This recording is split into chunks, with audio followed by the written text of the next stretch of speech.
actually na nag-trending talaga yung interview kay Tony Gonzaga, di ba? Alam mo, marami nagalit, pero marami namang natuwa. Eh ano ba magagawa ko kung yun ang sagot ko? Kung ano yung, alam mo na ako real person ako talaga. Kung ano yung iniisip ko, yun lang.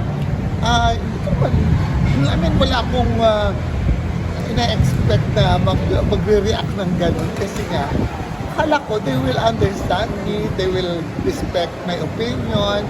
Eh, yun palang iba, you have to follow, you have to adhere to what they like. Hindi naman pwede sa mundong yun.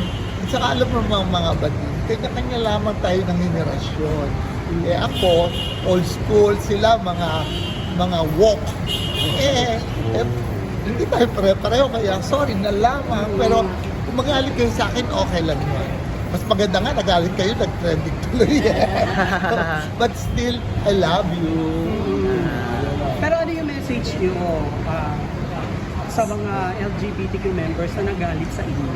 Ayun, ang masasabi ko lang sa kanila, mga ini, mga tutoy, ang ganito lang ang buhay. Hindi porket gusto mo, gusto rin ng iba.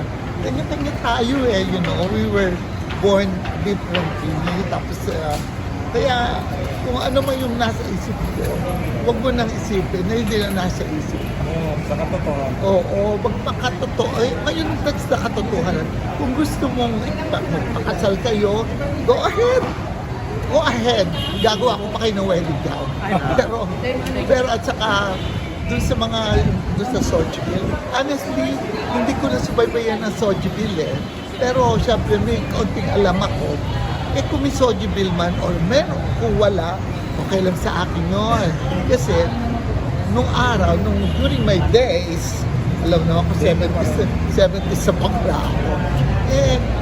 Ang hirap-hirap ng buhay ng mga bading noon. Lahat ng lait, inaabot.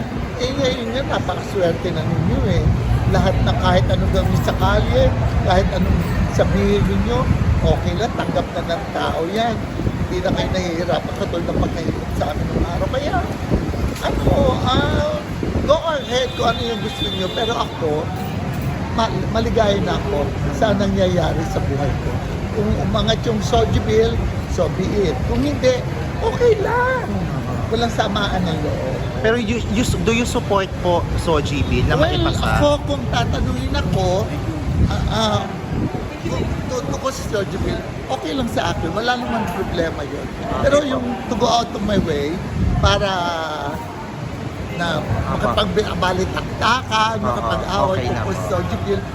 Sa totoo lang, hindi ko maalam ang Sochville kaya okay lang yun. Basta ang alam ko lang talaga yung same-sex marriage.